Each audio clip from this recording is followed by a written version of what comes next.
हमर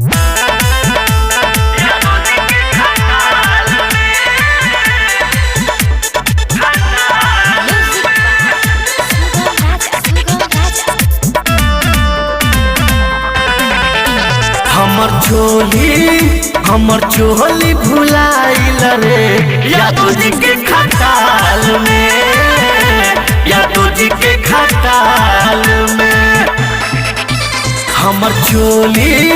हमर चोली भुलाइल रे यादव जी के खटाल में, यादव जी के खटाल में। हमर डोरी खुलाइल रे यादव जी के खटाल में, यादव जी के खटाल में।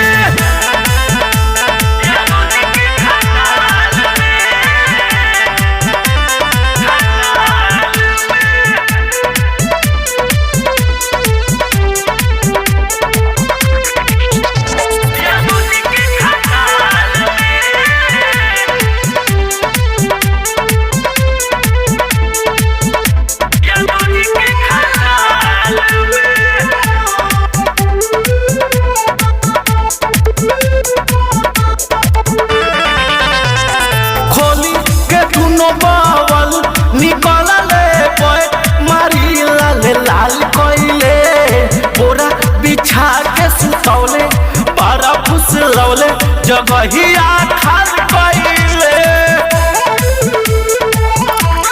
हाँ खोली के दोनों बावल निकलले पैक मारी लाल कोइले बोरा बिछा के सुतौले बारा फुसलौले जगहिया खाल कोइले।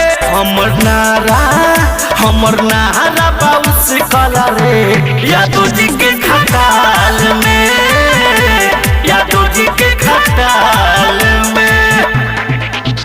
हमर चोली भुलाइल रे यादव जी के खटाल में, यादव जी के खटाल में।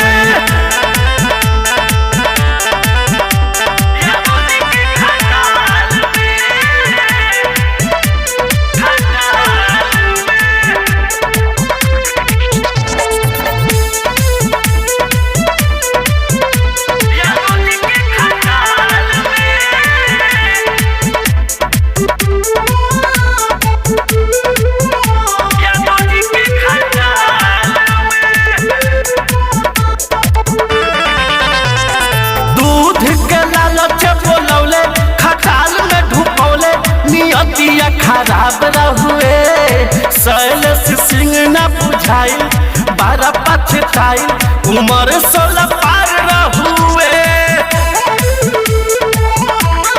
हाँ दूध के लालच बोलौले खटाल में ढुकौले नियतिया खराब रहुए शैलेश सिंह न बुझाई बारा पछताई उम्र 16 पार रहुए। लाडू जितेंद्र काल भइल रे यादव जी के खटाल में, यादव जी के खटाल में। हमर चोली भुलाइल रे यादव जी के खटाल में, यादव जी के खटाल में। Recording studio